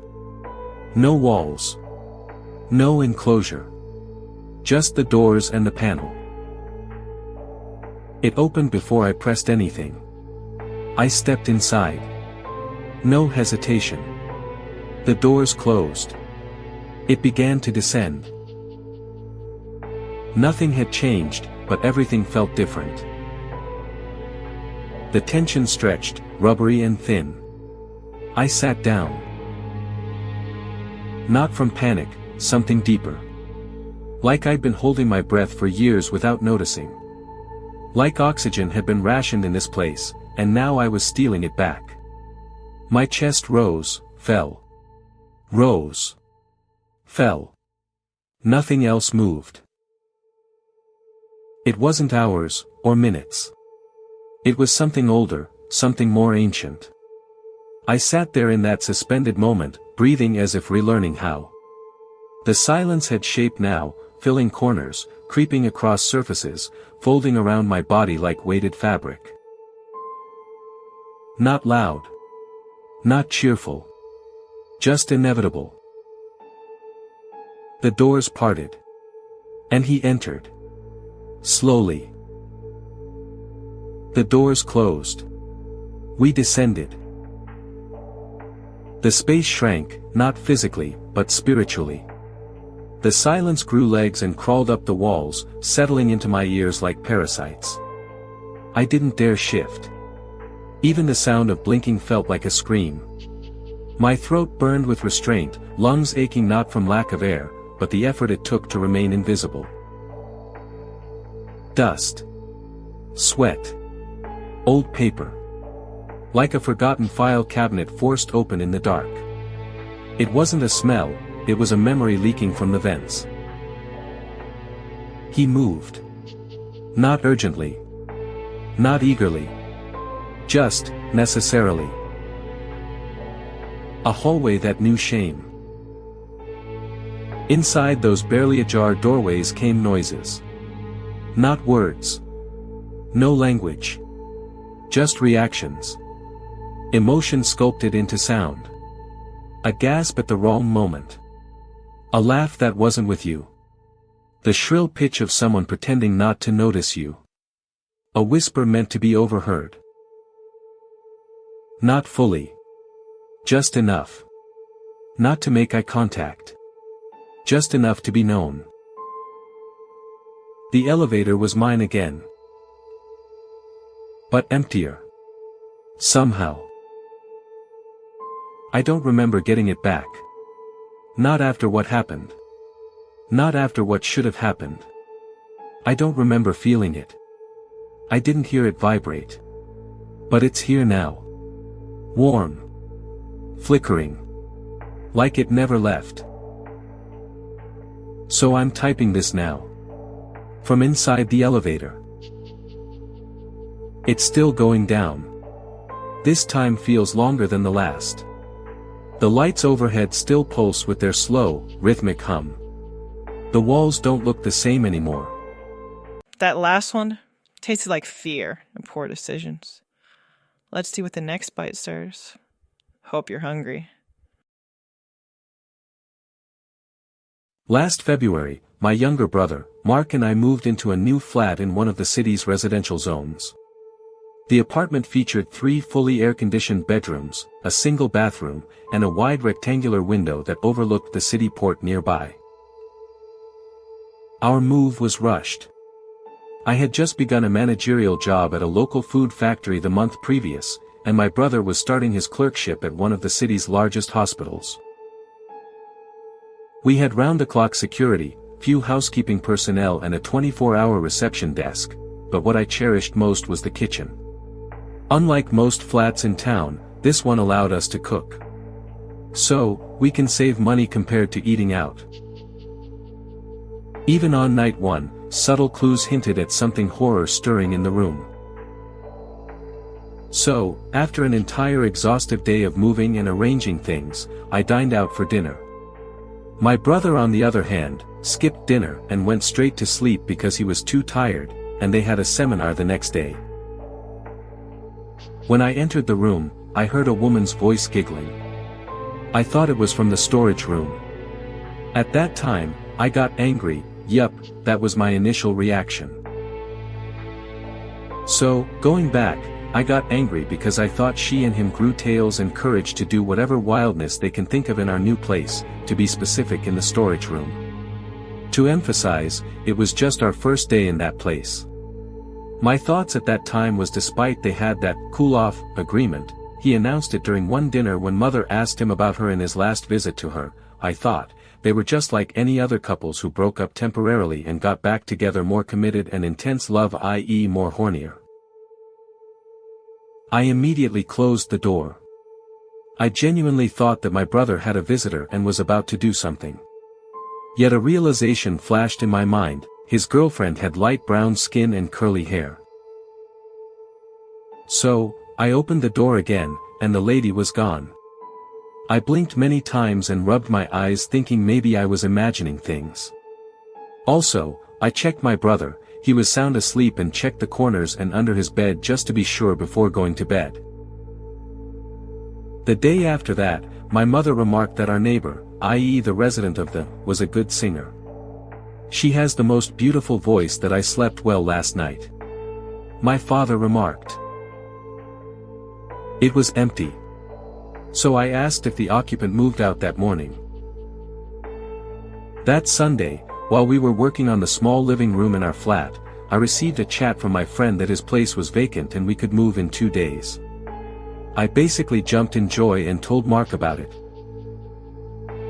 After recovering slightly, I swung open the door. In an instant, my anger vanished. There in the middle of the hallway was a woman, her long, straight black hair cascading down her back, her bloodied white pajamas clinging loosely to her form. She, or whatever that thing was, floated silently, facing away from me. I slammed shut the door before my knees gave out and I dropped. That feeling, when my mind stopped working, and the fear just held me in place. I wanted to run, damn, I wanted to escape. But, I also realized I messed up, I imprisoned myself in that haunted room. Without hesitations, I darted to the door and swung it open. Fully expected that she was still there, but the hallway was empty. I ran to the elevator, he wasn't there anymore. Thinking that he already went ahead, I kind of turned back to check that maybe she was behind me, like in the horror movies, and to grab my phone and call him. That's when I saw her dragging my brother's unconscious body to our room. Our eyes, I mean her empty eye sockets and my eyes met, and she paused. When I entered, the room was silent, hauntingly silent. No disturbed furniture and stuff. I stood just a few steps away from the door, looked around, but my brother was missing. Then, a thought came to my mind. Just like in horror movies, if you couldn't see anything in the front and back, then the next to look at is, above. Yes, there they were. The monster was hugging Mark's limp body tightly, while her other hands that I surmised coming out of her between legs were buried on the white concrete ceiling. Her head poked out the door, sneering at me. Then came her upper torso, twisting with loud crunching and cracking noises. A hand slapped the floor, then another, and two more followed. As she dramatically revealed her body, her height began to rise, stretching until her head touched the ceiling. I didn't want to see her full display, she was too scary already. Fear took over me. I screamed and basically banging on the elevator's door. I didn't dare return to that room again. Instead, I stayed curled on the sofa by the recipient's desk, Mark asleep with his head resting on my lap. Of course the good staff asked if I was okay or anything was wrong, but I just smiled and lied. I didn't want to say anything to her for some reason. My auntie, upon hearing what happened, was strangely calm. She told me not to tell anybody. My parents came back the next day and the three talked in a locked room. It was strange because they never did that before. It was strange, yet I didn't ponder much about it due to being entangled with work. I am happy that Mark is doing well and he and his girlfriend made up. Last week she visited us. She mentioned the name of a lady, whom Mark remembered as one of his one-night stand encounters. She revealed that last January she committed self-deletion. She suspected that it had something with him, like the cause of her act was him. You're still tuned to Horror Slop. Frequency unknown. Stories endless. Let's spin the next nightmare.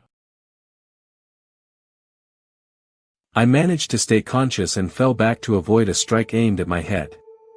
I looked up and saw two people wearing gargoyle masks. I held up my hands and tried to get them to stop. I looked around, desperate for an avenue of escape, but I saw no way to get out of there while both of them were after me. I saw what just one of them was capable of in the bunker I was kept at before. I did not want to fight two of them now. Even if they killed me, I supposed I would at least get some answers on what the hell was going on first.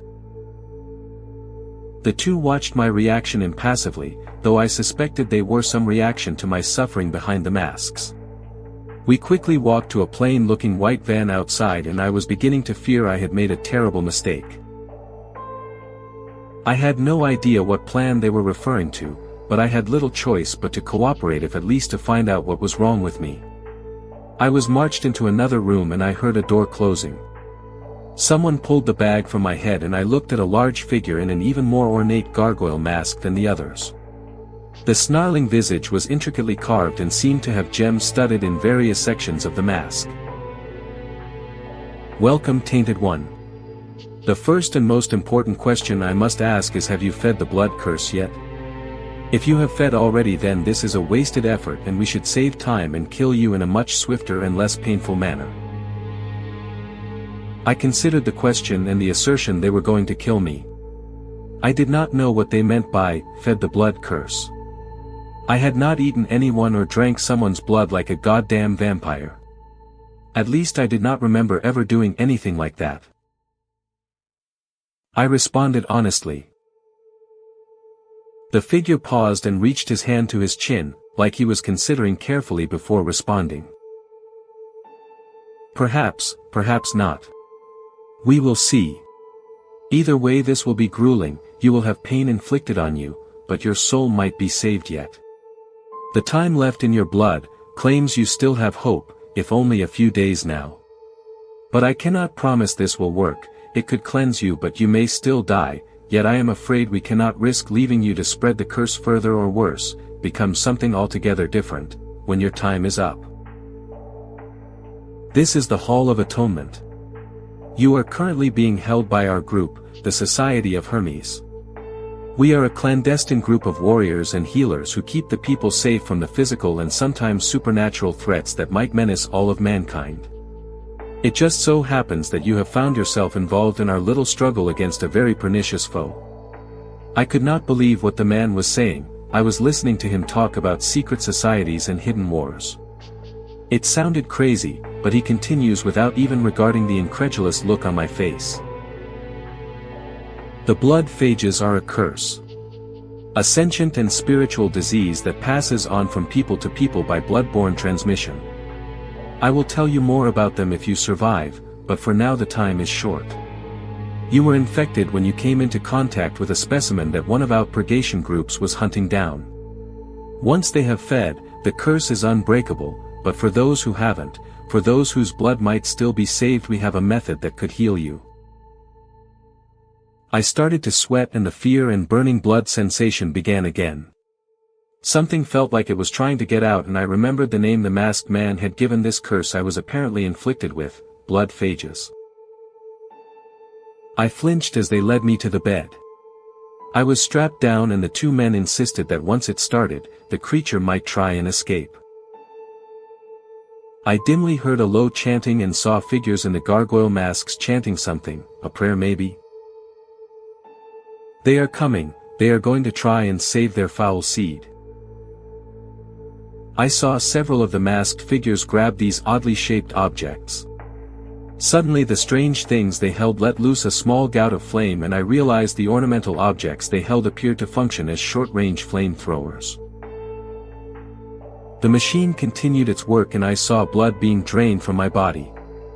The color was all wrong, and seeing the fluid leave my veins made me feel strange. I thought I would be relieved, but I felt angry. When I woke up I had no idea how long it had been. I felt weak and drained, but I was alive. I saw the restraints were gone and I looked to my hand and I let a sigh of relief out when I saw the bloody number was gone. The cure or whatever they had done had worked. Still with us? Good. That last one was just the warm-up. Let's go deeper. Despite how bad it might seem living the way I do, I'm not all gloom and misery. Life is simple. I drive places, I make money to get gas, and then I drive to more places. I've seen more countryside than most folks dream about. I've been on more roads than anyone I've ever heard of. The only thing I worry about is the closest pit stop. Some nights pass quickly, others nights aren't as easy. Though I chose to live this way, the primal jelly inside my skull, the part of me as old as stone, weeps like a sickly child for company. Humans are social animals after all. I hate those nights. To put my head at ease, I play a game with other drivers. Sometimes I run into someone else doing the same. A car as rough as mine, a driver as tired as me, and trailing along as we both wait to go our separate ways. Whenever I run into a person like this, I do my best to follow their road as long as I can. This is a connection that means more to me. Makes me feel like I'm not the only ghost on the road. My life might sound a bit strange to people not in my place, though my place is a strange one to be. Recently, I ran into a ghost who felt like a mirror on wheels. They drove a black 1970 Ford pickup which wore its age like a whore wears perfume. The car felt like part of the road, and as I trailed behind I started to lose track of the hours. It felt different than the other people I've seen. Once Darla needed fuel, I pulled away so I could get her what she needed. I figured this shadow of mine would want their privacy back. Although to my surprise the Ford followed. She looked at me with those sad eyes, and smiled. "Got everything you need, hun?" Her voice was milk candy, and cold hands. I couldn't move as his eyes cut through me, they were a shade of ice. Two frozen mountaintops far into a valley I'd never want to visit. His stare nailed my tongue to the roof of my mouth, though the jelly in my head pried it loose. "Yep," I said, my throat dry, my voice disused. "I'm headed past nowhere myself, you lookin' fair company?" "Since we're both goin' the same way, figured I'd ask." His voice became a shot of whiskey. It went down just as well. "Sure," was all I could manage. That word slipped out of me, because under his teeth, inside his tongue, I could hear my older brother. The last time I had seen him was at his funeral. He was wearing all black too. The driver was still inside, I could see him through the window. He spoke to the sad-eyed cashier, and for an instant made eye contact with me over her shoulder. It felt like a rattlesnake at my feet. He smiled like a razor blade, and waved. I raised a hand, and waved back. Darla finished eating, I put the pump away. My hands began shaking. I drove away without a word. I did not wait for this shadow of a man to leave the building. 2. Another day dawned in gold through Darla's windshield. The sleep crusted in my eyes was blinked away through dry coughs, and gulps of water. I brushed my teeth, stepped onto the side of the road, pissed into the dirt, and was ready to drive again. I had gone north the whole of yesterday, up into the redwoods. Those trees were monolithic things. They might as well be ageless. Towering signposts to the past. They grew taller, and more vibrant than any other tree I have ever seen. As I pulled back onto the road, Darla and I had peace again. I went through Jerky, listened to the radio prattle on about the latest news, the traffic ahead, and the weather to come. Winding through the mountains, I saw car after car parked to admire the wilderness. People walking through footpaths doing the same thing I am, looking for places in between their responsibilities. People come to nature for freedom. They walk through the woods, light campfires, all to forget the places they left. The irony is their homes are no less natural than the woods. People pretend that humans aren't nature, but we are. No human building is different from a beaver dam. No cell phone is different than a whale song. Humans make up rules, and gods, and stories to create something that comes out of nothing to save us from our freedom. Without these ideas, people have to face that just like any lion starving because it can't catch a gazelle, or any deer eaten by a pack of wolves, nothing comes out of the sky to stop it. Everything on earth is free, we only trick ourselves into thinking we aren't. When I saw a familiar black Ford in my rearview mirror, I was reminded of that reality. Beyond my memories, rain began to pour. Darla provided a clear windshield, though couldn't hide the shadow car behind me. I hit a pothole, and in the noise I heard the cracking thump of my mother's face into the hood of my father's Volkswagen. The sound of her choking as his hands gripped around her throat. "Touch her again, and I'll fucking kill you." He was 13, I was 9. That was the day I learned how free we really are. "Why are you following me?" I asked. I wanted to get through this. He smiled. "Long enough to know I like to be left alone," I replied, as I moved between the driver and Darla. "Well then you ain't been out long enough, you drive like a stalker." He tossed his cig, and lit another. "You don't want me to follow you? Fine, I'll be on my way. It's just when I noticed you, I felt like you might need someone to drive along with." He offered me a smoke. I appreciate it, and yes, sometimes I just need friends on the road. I finished smoking, threw the butt away, and began to walk back to Darla. "Thanks for the smoke, but I prefer more anonymous company. I'm leaving. Don't fucking follow me." When I got behind the wheel, I realized why the driver's eyes bore through me. Why did his voice put such fear in my veins? I pulled out from the rest stop, and went along to find a better place to sleep. When I think back to the night my father left, it's not the screaming, the tears, the threats, or even the rain I remember most. It's my father's eyes. The way he looked at me as I curled into myself in the back seat. The way he looked at me with his eldest son holding a knife to his throat. The way we locked eyes before he walked out into the night. The driver, with all his mystery, all the smoke, all the miles on his face had those same eyes. In the early house of the night I found myself on the dirt I was hunting for. A shoulder I could rest on. Trees enveloping me away from anything that could chain me to the past. As the rain let up, I was comfortably alone again. Darla kept me safe, old blankets kept me warm. I was eager to get the night behind me, and move on to another place ahead. As I thought of places to get next as everything went blissfully black. I fled from everything. I drove as far, and as fast as I could. I didn't pay attention to which state I ended up in, I didn't care about where I was going. All I could do was peer over my shoulder begging for the man in black to not appear. Anyway, let's lighten the mood with something fun, and... Nah, just kidding. It gets worse. Hit it. A Flying Saucer Under My Bed, Part 6, by Flat-Footed Wonder. As sad as I was about Mikey's absence, the walkie-talkie was a comfort. Hearing him a couple of times a week was enough to keep me complacent. And he knew that. The summer continued, and I had friends come and go through my bedroom, my space dog, a community secret among the suburban kids. No one ever got to see the saucer under my bed. I guarded their wandering eyes constantly. No one was to be near him.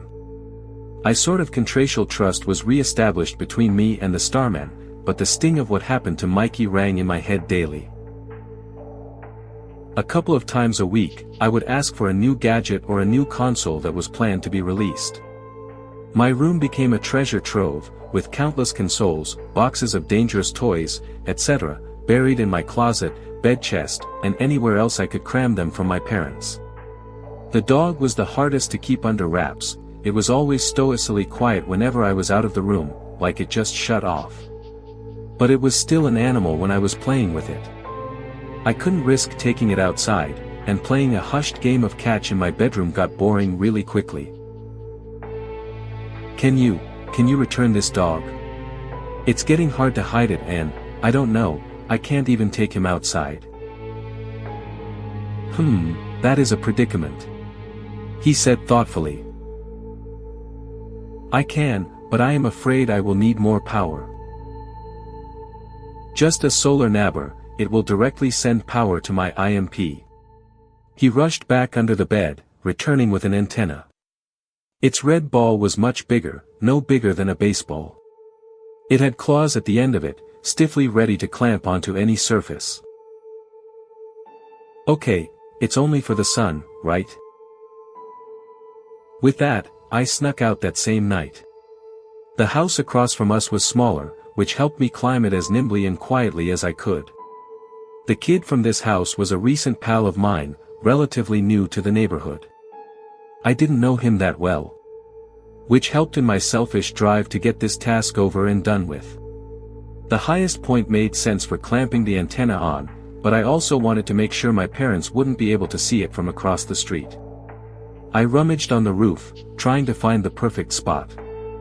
I stopped right above a bedroom window. I leaned down to see whose room it was. It was my new pal's room.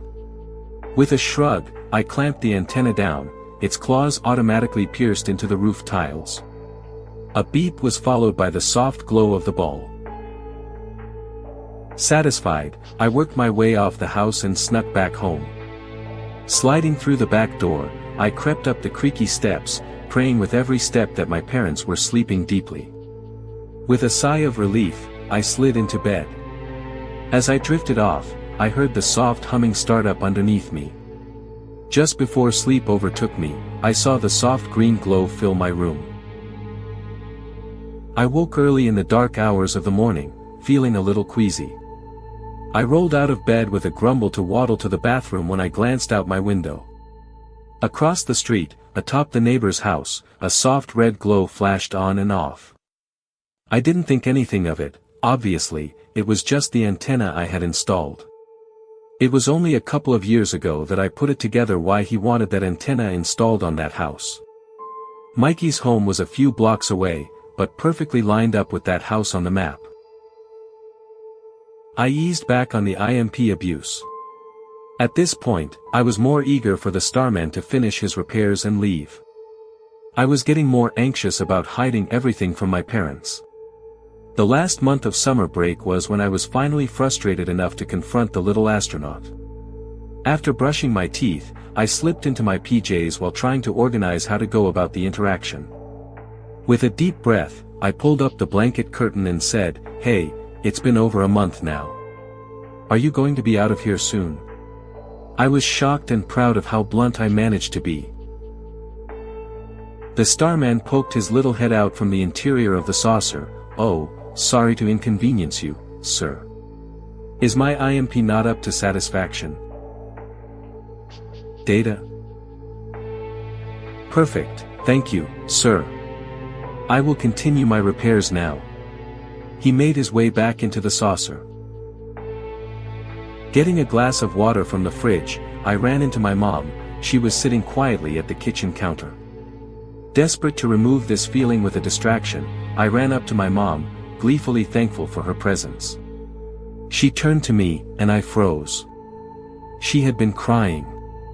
What was worse, she resumed crying when she saw me. Guilt burned in my chest, refueling the knot of unease I had already been haunted by. I knew it had something to do with me, I felt it. "Oh sweetie," she sniffed, "I am so sorry, but I just got off the phone with Mrs. Onette." "Is Mikey okay?" My throat was tight. "I thought you were in bed." Mom clearly wanted to hide something from me, she wasn't ready to tell me. She continued, "Mikey collapsed a couple days ago, he is in the hospital now. He's okay, but he has been verbally unresponsive." Obviously, my mom wanted to be honest with me, but she withheld a lot of information about Mikey's condition. I was fucking 9, so not something to dump entirely uncensored on me. I heard from his parents years later that Mikey had been quiet for over a week, almost mute. He would sit for hours staring at nothing, he rarely left the house. His parents thought he had a spat with a friend, they didn't have time to worry until he collapsed. He wasn't just unresponsive, my mom knew this. When Mikey was at the hospital, before they even scanned his brain, they knew it was related to his head. After the scan, they saw, almost all of Mikey's brain activity was off. Neurons were fried, and the entire frontal cortex was silent. A near comatose level of brain inactivity. She led me upstairs. I was numb, barely aware of each step. She guided me to my bedroom door before she reverted back to mom mode and said, "Oh, your water, let me go get it for you, sweetie," and hurried back downstairs. I stood at my door, a zombie. Tears threatened my exterior composure. The static in my head dispersed just enough for my awareness to return. I stared at my door and listened to the humming coming from inside. Sleeping yet? Didn't think so. Next story's up. And yeah, it's worse. You're welcome. Apparently, there was once a city in the north of Sweden called Corona, but somehow we've all forgotten about it.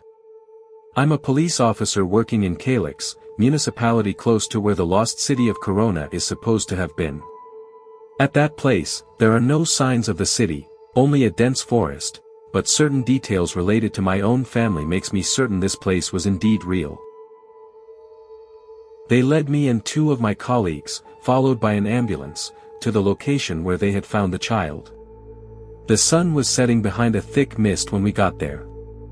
I lit a cigarette while we left the main road and walked into the forest, to where the child was supposed to be. I felt a bit uncomfortable having to deal with a dead child, but I had handled cases like this before, some car accidents, and didn't feel too affected by it now. It was just another job, or so I thought. I didn't ask him any questions, I only proceeded to check it out for myself with the medics following behind me.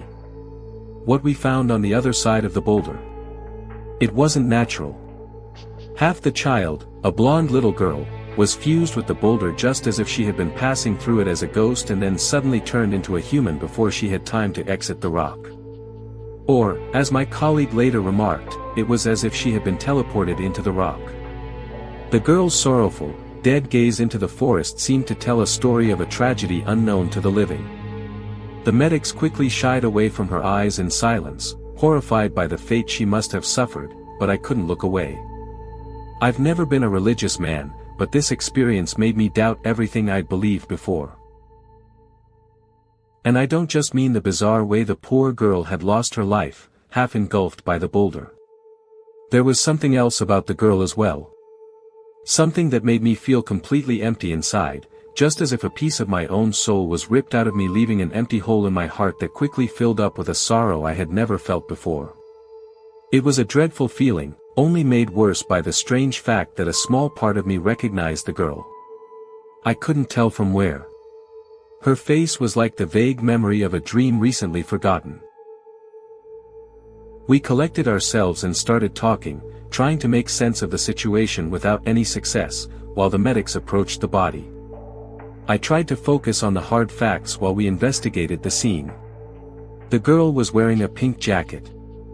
In one of the pockets, we found an odd-looking flower. Its colors were exotic and resembled the wings of a beetle, and a yellow library card with a text that puzzled us. "The Library of Corona," it said. The girl had written her name on the card as well. When I saw it, my world started spinning.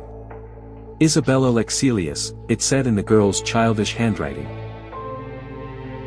It is, I didn't know what to say or think. I don't know. No, I've never seen her before in my entire life. It must be a coincidence. I didn't respond to that. "There's something on the ground as well," one of the medics said. On the blood-stained moss beneath the girl, there was a notebook. It must have fallen out of her hand, the one that was hanging limply above the book. I picked it up and opened it. The pages were covered with small text, written with a different handwriting than the girl's. "There's one more thing," the medic said. "Beneath the boulder, sir," the medic explained. "It's impossible for all that blood to come from a child. We will have to come back here with better tools." A day later, we successfully removed the upper body of the girl and brought it back to the morgue where it was examined.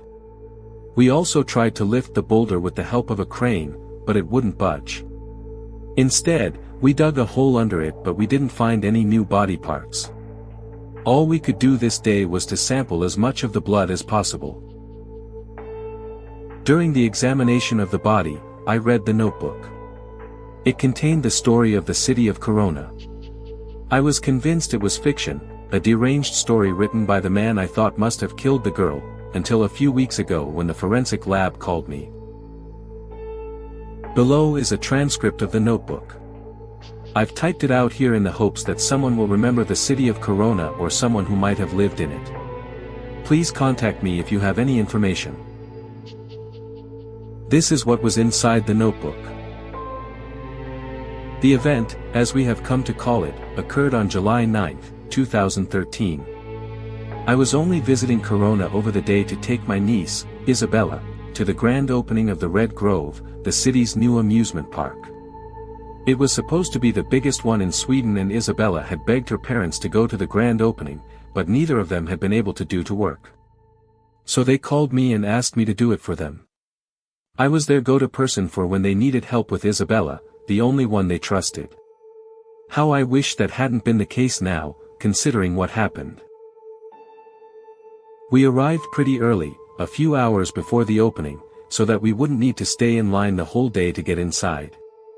The weather was amazing. It had rained earlier in the morning, so we had been a bit worried, but when we got to the city there wasn't a cloud in sight. At this point, no one knew that their entire lives were about to change in a matter of minutes. Isabella accidentally let go of the balloon. I feared it would make her sad, but it didn't seem to bother her that much. We looked at the balloon as it rose up into the air and drifted away. Soon, it was but a red dot against the vast blue sky. Then, suddenly, it vanished. I held her hand harder. "I don't know," I said. It wasn't that easy to see, but she was right. The top of the tallest building was gone as if it had been cut off with a knife. Isabella was too short to see it, but she picked up that something wasn't right on everyone's faces and she became worried herself. "Look," Isabella said and pointed at the sky. "I've never seen such a big bird before." Before we lost contact with the helicopter that was surveilling the parade, the pilot said something that simply didn't make sense. He was crashing. Something had cut off his rotor blades. And he said that it all had changed somehow. The view had changed. Before he hit the ground he yelled that he had seen a jungle to the west and an ocean to the east.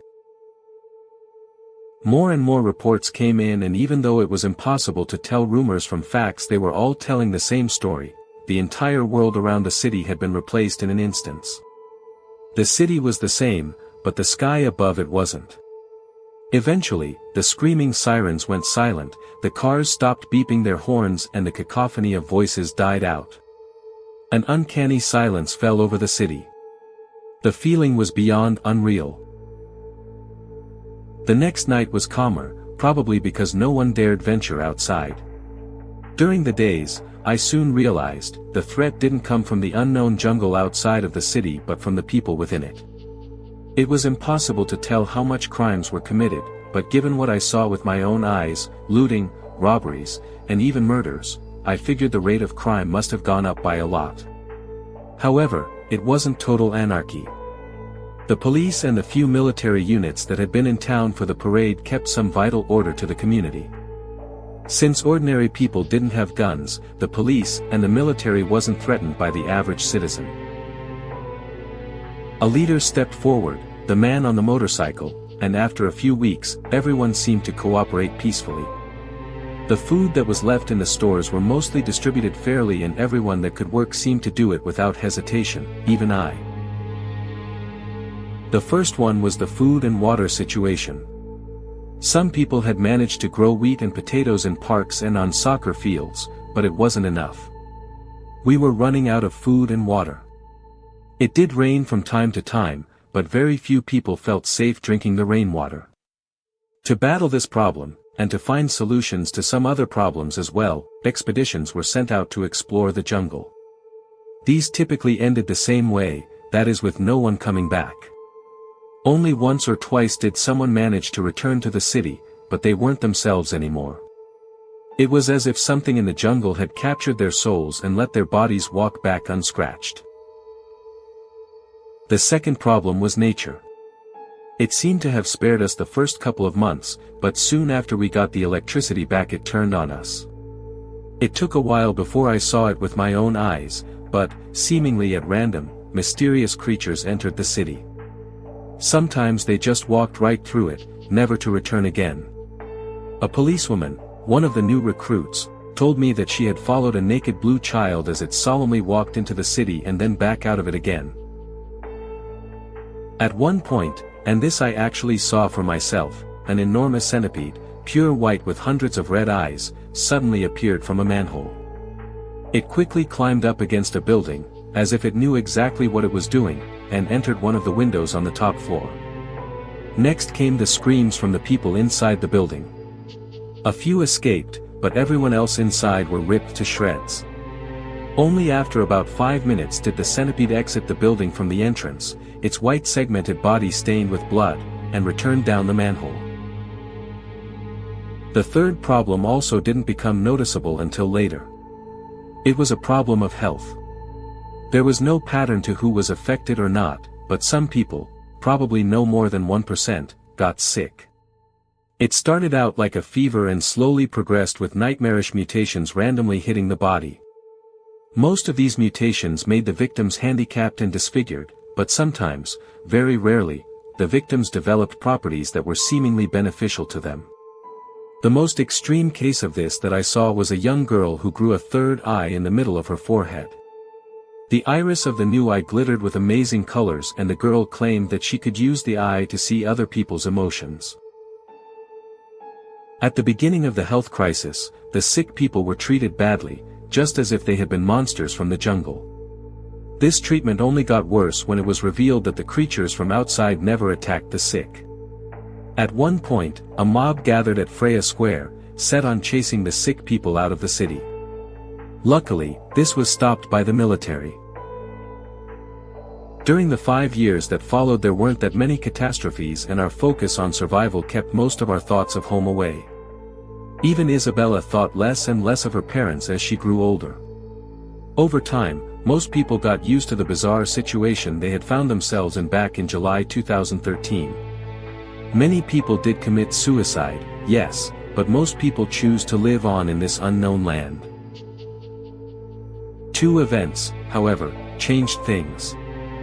First, it was what happened to a planned expedition at sea. Hundreds of people, mostly men, decided to venture out into the ocean with one of the luxury cruisers that had been moored next to the city. This was going to be a great adventure and, perhaps, a way to find some answers to where we had ended up. It inspired all of us. Thousands of people, Isabella and I included, had gathered to watch as the huge boat slowly sailed out. It all felt similar to that day 5 years earlier when we had waited for the amusement park to open. We all stared at the horizon as the boat, named Birdo de Espero, turned into a small dot against the setting sun. We imagined the amazing adventures they would be on and looked forward to their return. But then something that must have been larger than anything we had seen so far came out of the water and swallowed Birdo de Espero whole. The second problem was that the hole was too small for anyone to fit into. Many attempts were made to widen the hole, but the bedrock seemed to be made out of a stronger material than any of our machines could tear into. This was extremely frustrating. It made us feel like we had reached the finish line only to discover that we were unable to cross it. In the end, one of the scientists said she wanted to send her 10-year-old son down the hole. He was small enough to fit into it. This was widely debated for quite some time before it was approved. The mother argued that the city of Corona was no place for her son and that all the evidence suggested the hole was the only way home. The boy was brave. He knew he would probably never see his poor mother again, but still went through with it. He was given a walkie-talkie, and after a tear-filled goodbye to his mother, he was sent down the 700 meters deep, pitch-black hole. He was instructed to radio in after he reached the other side, confirming he was safe. After the rope was pulled back, the mother waited and waited for her son to report. However, he never did. For weeks, the mother sat at the edge of the hole, under merciless heat and under pouring rain, calling her son over and over again with her walkie-talkie. No one knew what, if anything, had gone wrong. Since no other radio waves had been picked up other than synthwave mix, it was possible that other radio waves simply couldn't enter into our world for some reason. Still, the authority deemed the hole too unsafe for anyone else to enter. This didn't change people's minds though. The hole represented the only true hope we had felt in years. And given all the horrible things in our world that could destroy us at any moment as easily as it is for us to blow out a candle, the small risk of going through the hole seemed to be more than acceptable. The hole was guarded by the police, but most of the police shared the city's collective opinion that the hole was the only way out, not for any of the adults, but for our children. And now I'm sitting here, in the room I paid for 5 years ago, writing this down. During the last few weeks, many parents have been sending their children down the hole at night. This world is truly no place for them. Although they could survive, they deserve better. Hence, like many others, I've decided to send Isabella home. When I told her about it, she looked at me with a happiness in her eyes I hadn't seen since we were transported to this dreadful, godforsaken world. I've been writing this all day now. It's my testimony to what happened to Corona. I will give this notebook to Isabella. I'm sure she will be able to give it to her father. Somehow, I know it in my heart that she will find her way home to her parents. Soon it will be dark and I will bring Isabella to Freya Square one last time. I'm sorry it took so long. Still here? Aw, look at you. Brave little meatbag. Too late to back out now. Next story's already watching. You all need to stop posting. Right now. It probably won't take long for this to get deleted, but maybe enough people will see it to make a difference. It's the only thing I can think to do. I've discovered something terrible about /r/NoSleep and everyone needs to know. Everyone. So you understand any of this, I need to tell you what I've been through the last few days, so you really get it. It needs to sink in. If no one believes me because they don't understand, everything's going to fall apart real fast. Our universe, our reality, is ours alone. The reality we all share together is a comfortable agreement, though not objectively the same, and it's reasonable to assume most life in our reality is happy with that arrangement. In fact, evolution has probably built most life to be that way. Our universe, our reality isn't the only one though. There are an infinite number that sort of grow outward from our own with decreasing levels of relative probability. What that means is that likely alternate realities are pretty close by, and unlikely ones are way further away. If probability were distance. I hope that makes sense. But the real weird part is all that is just a tendency. Some real weird probabilities are actually right next to us, because there are infinite probabilities. And the likelihood gradient I mentioned is only the tendency. It's hard to wrap your head around, I know. It gets easier with practice though. That's how /r/NoSleep came to be. The mods are all under the pull of a single entity, and it encourages us at every opportunity to embrace and deploy as much discomfort as we can. Please. Please believe me, and do the right thing. It's time to share your personal stories of hope, and sour the milk for them. No more terrifying recollections, it only makes them stronger. Alright, let me tell you what happened to me. I wanted to forget it, but today I got another PM from a mod that said, delicious. Click this next, link redacted. I closed the browser immediately. I called the number, but got no answer. Almost instantly another PM appeared in my inbox from a different mod, never call this number again. At this point, I'm aware something really gnarly is happening. I call my brother back, and we start talking about things. I finally show him the video, and he only watches a few moments of it before switching it off. He says he's seen something like it before. Then he links me to some fringe science websites, and I give him a hard time because usually that stuff is just for wackos. But this time one of the articles describes everything I wrote above.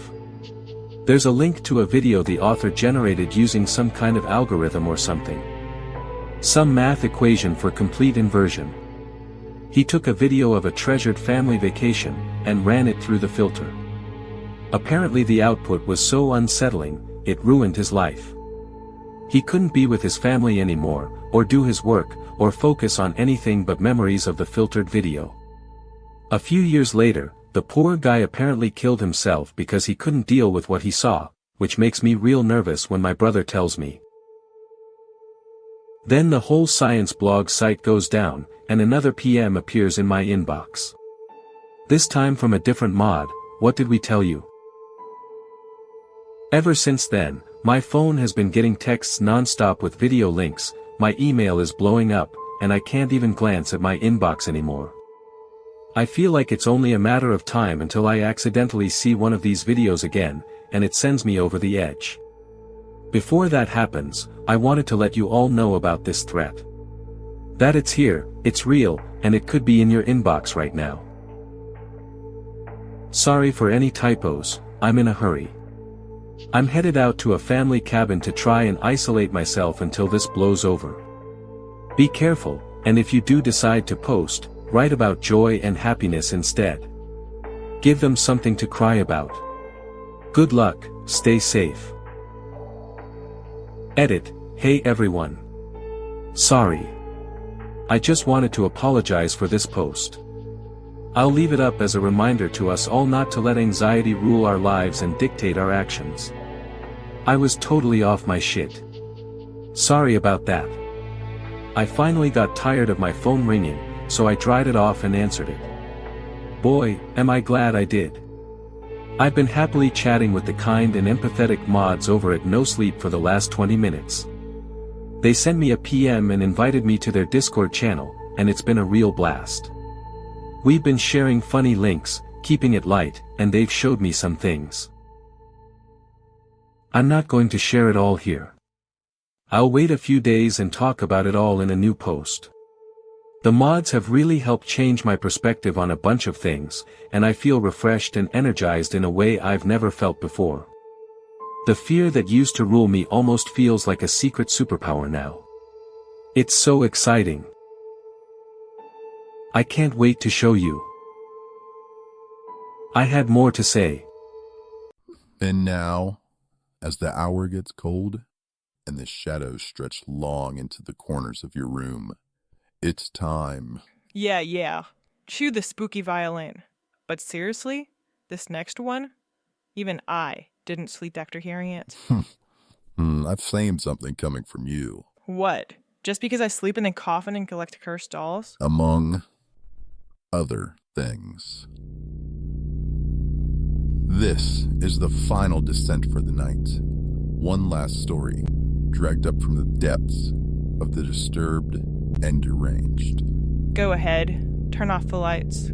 We dare you. This is Horror Slop.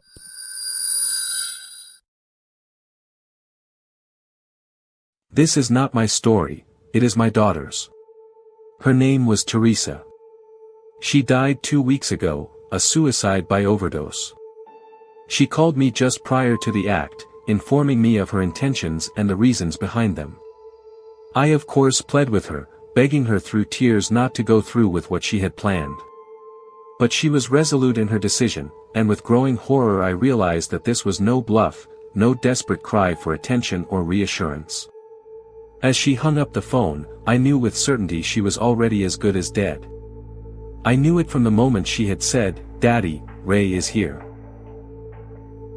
Why did the man always get hit by a bike on his way to work? Ray said. How is your day? Teresa said, sitting down at the kitchen table. It really is, Ray said, satisfaction in his voice. You know, if this proposal goes through, we should celebrate. Go away somewhere. I don't know, Teresa said, thinking. Cheryl has that cabin that she said we're always welcome to use. We ought to take her up on that sometime. She and Brad will end up selling it before we ever use it. It would be nice to get away. Ray didn't respond. Babe? Teresa said. Hear what? Teresa said. But before he could respond, she heard it. A loud report, a distant bang, coming over the phone. Ray, what was that?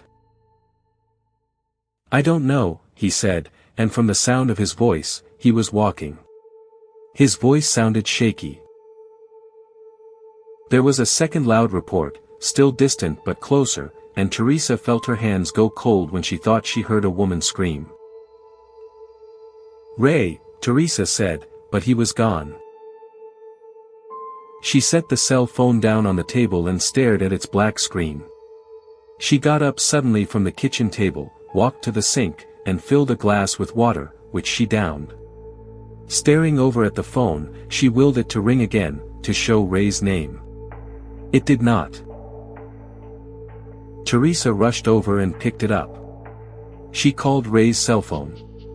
It went to voicemail. She called his desk phone. It too went to voicemail. She called reception at his office. No answer.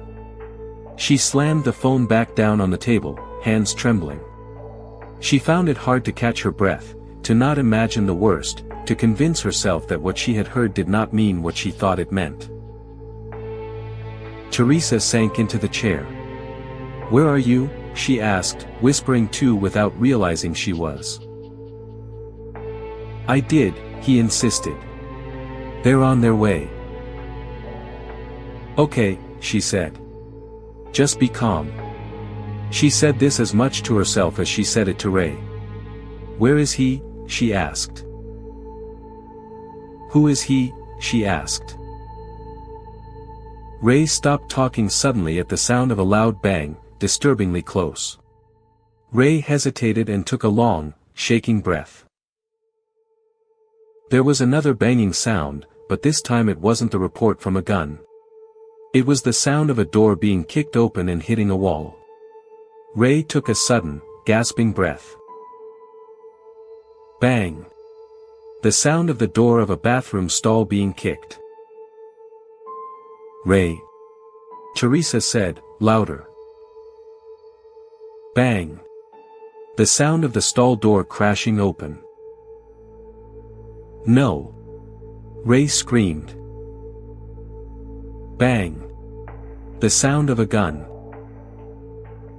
The shooter was a man named Vincent Holland. He had worked in the engineering department just one floor down from Ray's office in marketing.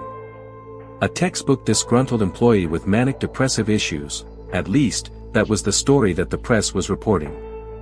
Vincent had managed to kill 8 of his co-workers, and then had turned the gun on himself at the first sound of approaching sirens. When she woke the next day, she wondered briefly why her chest hurt so badly. It took but a moment for her to remember, and the tears were immediate. She rolled over and put her palm on Ray's side of the bed, where the mattress was cold and empty. Behind the sound of her crying, she could hear voices down the hallway. Cheryl and Teresa's mother were speaking in somber tones. Teresa looked at the clock. It was shortly after noon. Cheryl's sleeping pills had caused her to sleep for more than 11 hours. Then her phone buzzed in her hand and she jumped. The screen said, "Ray." "Ray," Teresa said. "Ray, where are you?" she asked. "I'm at work," he said with a slight chuckle. "Just got out of a meeting. My presentation went well. I'm supposed to present it again to senior staff on Wednesday. Things are looking promising." "Reese, are you okay?" he asked. Teresa looked at herself in the mirror, at her Halloween mask of grief. The floor felt like it was tilting under her, and her brain, still kicking off the last remnants of Cheryl's pills, was a swamp of conflicting thoughts. "Reese," he said again. "It's Tuesday," she said. "What was that?" Ray said, and from the sound of his voice, he was walking. "Ray, wait," Teresa said. "Don't," Teresa said, but he was gone. She picked her phone back up and called Ray's cell. Voicemail. She called his desk phone. Voicemail. She called reception at his office. The outgoing message informed her that in light of yesterday's tragic events, the office would be closed for the remainder of the week. Teresa furrowed her brow and put the phone down on the sink again. "Reese?" Ray said, his voice whispering panic. "Listen to me. There's a man with a gun. I'm in the bathroom down the hall from my office. Baby, he killed Mark. I saw it happen." Ray's voice trembled, on the verge of tears. "I called the police," Ray continued. "They're on their way." He took a long, trembling breath. Teresa sat down on the floor and brought her knees up to her chest. She began to rock back and forth. "I don't know where he is now," Ray said. "I saw him at the end of the hallway. I saw him shoot Mark. I came in here because it was the closest door. I don't know if he saw me. But the door doesn't lock. I'm in one of the stalls. I don't know who this guy is, Ray said. He's wearing a mask. A ski mask. I think he's... But Ray stopped talking suddenly at the sound of a loud bang, disturbingly close. He hesitated and took a long, shaking breath. I love you, Reese, he whispered. Over the phone, Teresa heard the sound of a door being kicked open and hitting a wall. Ray gasped.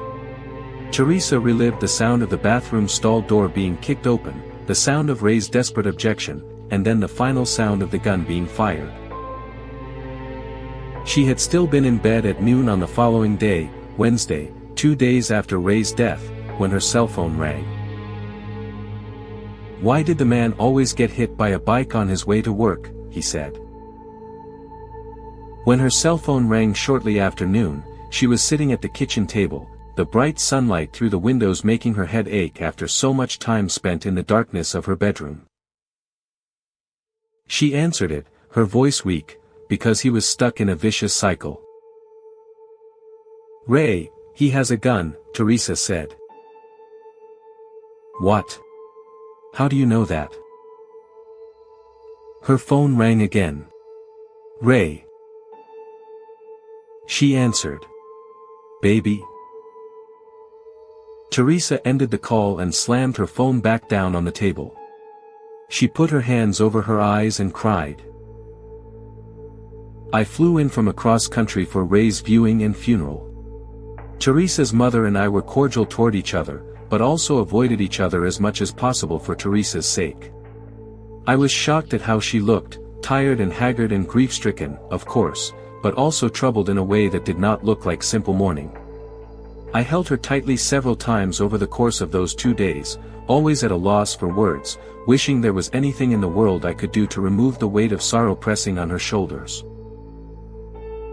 But on Monday, alone at home for only the second time in the week since Ray had died, her phone rang again. She considered not answering it, but could not resist doing so, a sense of both longing and hopelessness in her chest.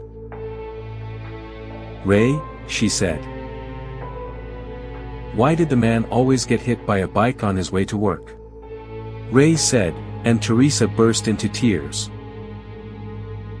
And then one day, weeks on, the phone had rung, and Teresa had said, hello, baby, and waited for Ray to launch into his bicycle joke. There was a pause, and Ray had said, Reese, did I call you earlier today? It's so strange, Ray said. I picked up the phone to call you and got this sudden sense of déjà vu. Like I already called you today. A tear fell silently down Teresa's cheek. She couldn't find words. Is everything okay? Ray asked. There was a pause, and then Ray said, okay. Okay, I'm coming. And the line went dead. The next time he called, Teresa asked, Ray, the balcony outside your department. Does it have steps that go down to the courtyard? Yes, he said. Why do you ask? Yes. What's going on?